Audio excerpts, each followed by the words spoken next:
अक्सर मेरी क्लिनिक में यंग लड़के आते हैं या पेरेंट्स अपने बच्चों को लेकर आते हैं और उनका एक ही सवाल होता है, डॉक्टर मेरे पेनिस की फोरस्किन पीछे नहीं खुलती, क्या ये नॉर्मल है? हेलो एवरीवन, मैं हूं डॉक्टर आशीष सर्वाल, यूरोलॉजिस्ट और men's health expert, New Delhi, India से। आज हम एक ऐसे टॉपिक पे बात करने वाले हैं जो मेल्स की सेक्सुअल हेल्थ और हाइजीन का एक बहुत ही बेसिक लेकिन इंपॉर्टेंट पार्ट है। इंडिया में शर्मो हया की वजह से बहुत से लोग इस कंडीशन के साथ सालों तक जीते हैं। उन्हें लगता है कि शायद ये अपने आप ही ठीक हो जाएगा या फिर वो किसी से बात करने में कतराते हैं। लेकिन ध्यान रखिए, इसे नजरअंदाज करने से सेक्सुअल लाइफ में रुकावट आ सकती है। इसके अलावा गंभीर इन्फेक्शंस और लॉन्ग टर्म कॉम्प्लिकेशंस भी हो सकती हैं। मेडिकल टर्म्स में इसे फाइमोसिस कहते हैं। आज के इस वीडियो में हम डेप्थ में समझेंगे कि फोरस्किन ना खुलने के पीछे बायोलॉजिकल वजह क्या होती है, बच्चों और बड़ों में इसका डिफरेंस क्या है और सबसे जरूरी, बिना डरे इसका सही इलाज क्या है। हम मिथ्स को साइड में रखेंगे और सिर्फ क्लिनिकल फैक्ट्स की बात करेंगे। एनाटॉमिकल रियलिटी, फोरस्किन क्या है? इससे पहले कि हम प्रॉब्लम पर जाएं,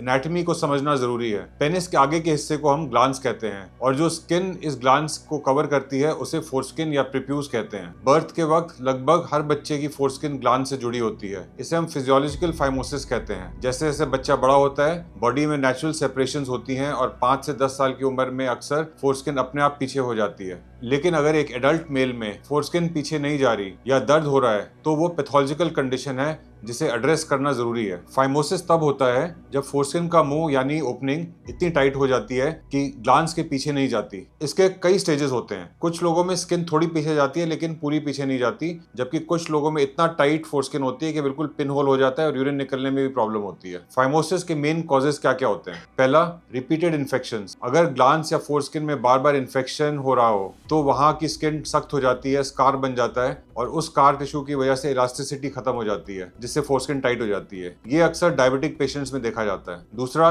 पुअर हाइजीन और स्मेग्मा। फोरस्किन के नीचे एक सफेद चीज जैसा सब्सटेंस बनता है जिसे हम स्मेग्मा कहते हैं। ये कोई बीमारी नहीं है बल्कि डेड स्किन सेल्स और नेचुरल ऑयल्स का एक मिक्सचर है। लेकिन अगर इसे रोज साफ ना किया जाए तो ये बैक्टीरिया का घर बन जाता है जिससे कि इन्फेक्शन हो जाती है, स्वेलिंग पड़ जाती है और स्किन चिपक जाती है। तीसरा, लाइकेन स्क्लेरोसिस, BXO। ये एक स्किन कंडीशन है जिसमें फोरस्किन पर सफेद धब्बे पड़ने लगते हैं और स्किन प्लास्टिक जैसी टाइट हो जाती है। इंडिया में ये एक फेमोसिस का कॉमन कारण है। चौथा, ट्रॉमा और फोर्स्ड रिट्रैक्शन। कई बार पेरेंट्स बच्चे की स्किन को जबरदस्ती पीछे करने की कोशिश करते हैं। इससे स्किन में माइक्रो टेयर्स, छोटे छोटे जख्म हो जाते हैं। जब ये जख्म भरते हैं तो वो स्किन को पहले से ज्यादा टाइट बना देते हैं जिससे फाइमोसिस हो जाता है। यहाँ मैं एक बहुत जरूरी वार्निंग देना चाहता हूँ। एक कंडीशन होती है पैराफाइमोसिस। ये तब होता है जब आप अपनी टाइट फोरस्किन को जबरदस्ती पीछे खींच देते हैं लेकिन वो वापस अपनी जगह पे पूरी तरह नहीं जाती। इस स्टेट में वो टाइट स्किन एक टोर्निकेट यानी फांसी के फंदे की तरह काम करती है, ग्लांस की ब्लड सप्लाई को रोक देती है। अगर आपकी फोरस्किन पीछे हटने के बाद वहीं पर अटक जाए तो इस समय आपको वेट नहीं करना चाहिए, ये एक इमरजेंसी है। अगर ब्लड सप्लाई देर तक रुकी रहे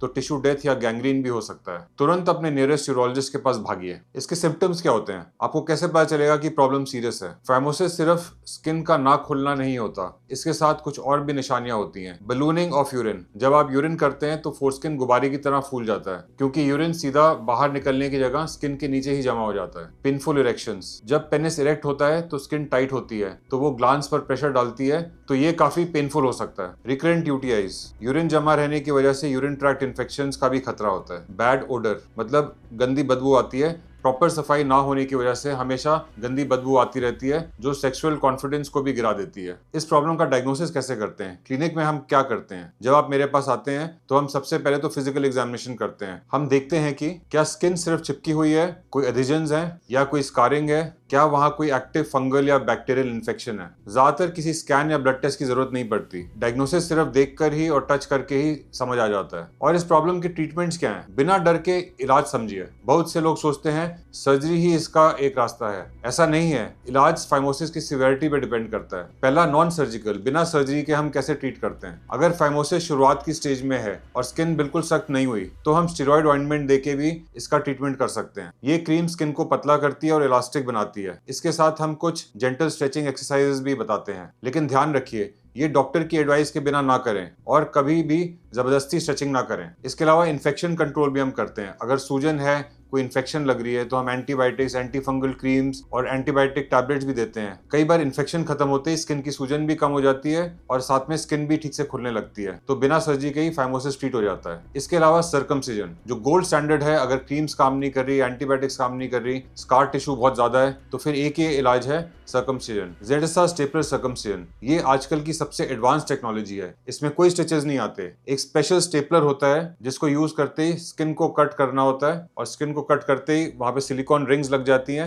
और सिलिकॉन रिंग्स ब्लीडिंग को भी कंट्रोल कर देती है और हीलिंग में भी हेल्प करती है। एक शॉर्ट प्रोसीजर है, 10-15 मिनट में खत्म हो जाता है और इसकी रिकवरी भी बहुत फास्ट होती है। ZSR स्टेपलर सर्कमसिजन के बहुत कॉस्मेटिक रिजल्ट्स होते हैं और पेशेंट्स काफी सेटिस्फाइड होते हैं। दूसरा है लेजर सर्कमसिजन। आजकल पेशेंट्स काफी लेजर सर्कमसिजन के बारे में पूछते हैं, तो मैं आपको बताना चाहता हूँ लेजर सर्कमसिजन में क्या होता है कि हम लेजर से कट करते हैं स्किन, लेकिन उसका टाँके लगाने ही पड़ते हैं। तो बिना टाँकों की अगर आपको सर्जरी चाहिए तो फिर ZSR स्टेपलर सर्कमसिजन ही बेस्ट है। इंडिया में अक्सर सर्कमसिजन को सिर्फ रिलीजियस एंगल से ही देखा जाता है, लेकिन यूरोलॉजिस्ट के तौर पर मैं इसके मेडिकल फायदे बताना चाहता हूँ। Number 1, hygiene. स्मेग्मा जमा होने का खतरा खत्म हो जाता है। नंबर 2, सेक्सुअली ट्रांसमिटेड डिजीजेस कम होती हैं। रिसर्च दिखाती है कि सर्कमसाइज मेल्स में HIV और ह्यूमन पेप्लोमा वायरस का खतरा कम होता है। Number 3, phenyl cancer prevention. Penis का कैंसर अक्सर उन लोगों में होता है जिनकी फोरस्किन टाइट होती है और बार बार उसमें इन्फेक्शन होती है। स्किन हटने के बाद ये रिस्क खत्म हो जाता है। चौथा, पार्टनर हेल्थ। आपके पार्टनर को सर्वाइकल कैंसर और इन्फेक्शंस का खतरा भी कम हो जाता है। हमारे देश में लोग डरते हैं कि सर्कमसिजन के बाद फीलिंग कम होगी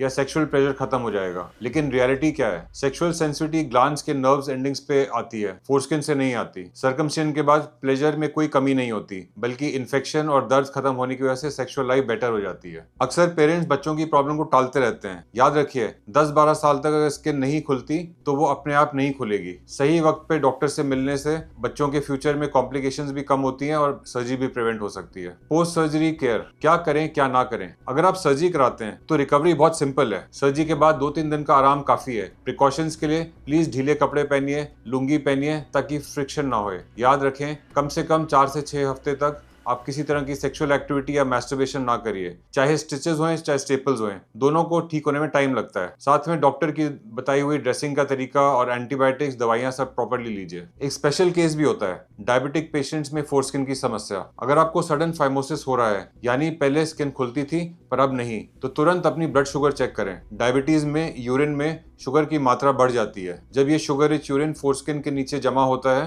तो ये फंगस के लिए बेहतरीन खाना बन जाता है। इससे कैंडिडल बैलेनाइटिस मतलब फंगल इन्फेक्शन की वजह से जो स्किन में सूजन हो जाती है, उससे फोरस्किन टाइट हो जाती है। जब तक शुगर कंट्रोल नहीं होगी, स्किन की समस्या भी ठीक नहीं होगी। बार बार इन्फेक्शन होने से स्किन में स्कारिंग हो जाती है, स्किन टाइट हो जाती है और फाइमोसिस हो जाता है। अब हम बात करते हैं एक उस डिफरेंस की जो एक नॉर्मल चेंज और एक मेडिकल बीमारी के बीच में होता है। सबसे पहले हमें फिजियोलॉजिकल फाइमोसिस समझना होगा, जो अक्सर इन्फेंट्स और छोटे बच्चों में देखा जाता है। इस उम्र में फोरस्किन ग्लैंड से चिपकी हुई होती है, स्किन हेल्दी होती है और वहां कोई दर्द या सूजन भी नहीं होती। जैसे जैसे बच्चा बड़ा होता है तो स्किन अपने आप अलग होने लगती है, इसलिए बचपन में इसे लेकर घबराना नहीं चाहिए और जबरदस्ती स्किन को पीछे भी नहीं करना चाहिए। लेकिन जब हम पैथोलॉजिकल फाइमोसिस की बात करते हैं तो ये एक सीरियस सिचुएशन है जो अक्सर बड़े बच्चों में या एडल्ट्स में देखी जाती है। यहाँ पे स्किन सिर्फ चिपकी ही नहीं होती, बट वो अपनी इलास्टिसिटी भी खो चुकी होती है। इसका सबसे बड़ा क्लिनिकल साइन ये है कि पेनिस के मुंह पे एक सफेद रिंग जैसा एक टाइट बन जाता है, जिसे स्कार टिश्यू कहते हैं, और ये स्किन अक्सर लाल इन्फ्लेम्ड जैसी लगती है और पीछे करने में दर्द होता है और कभी कभी खून भी निकल सकता है। इन दोनों सिचुएशंस में सबसे बड़ा अंतर ये है कि जहां फिजियोलॉजिकल फाइमोसिस में पेशाब करने में कोई दिक्कत नहीं होती, वहां पे पैथोलॉजिकल फाइमोसिस में बलूनिंग ऑफ यूरिन भी हो सकता है। जैसे सिम्टम्स दिखते हैं कि बार बार यूरिन में इन्फेक्शन हो जाती है, स्किन में इन्फेक्शन हो जाती है, स्किन में पेन होती है, कभी कभी स्किन से ब्लड भी निकलता है। तो ये सब प्रॉब्लम्स हो जाती हैं। तो इलाज के नजरिए से जब हम देखते हैं तो बच्चों में सिर्फ वक्त और जेंटल क्लीनिंग की ही जरूरत है, लेकिन एडल्ट्स में खासकर अगर स्कार टिश्यू बन गया है तो पहले तो स्टेरॉइड क्रीम्स ट्राई करनी चाहिए, और अगर स्टेरॉइड क्रीम्स नहीं काम करी तो अल्टीमेटली ZSR स्टेपलर सर्कमसिजन ही बेस्ट और परमानेंट ट्रीटमेंट देता है। तो दोस्तों, फोरस्किन का ना खुलना कोई ऐसी बात नहीं जिससे आप शर्माएं। ये एक एनाटॉमिकल इशू है जिसका इलाज बहुत ईजी है। अगर आपका बेटा या आप खुद इस तकलीफ से गुजर रहे हैं तो घर पर तेल डालना या जबरदस्ती स्किन को पीछे खींचना ये सब ना करें। इससे ब्लीडिंग हो सकती है और टिश्यू स्कारिंग हो सकती है। इस वीडियो को अपने दोस्तों से शेयर करिए, क्योंकि हो सकता है उनको भी ये प्रॉब्लम होए और उनको भी इस ट्रीटमेंट की जरूरत होए। तो फ्रेंड्स, इस वीडियो को लाइक करिए, शेयर कीजिए और मेरे चैनल को सब्सक्राइब करना ना भूलिए।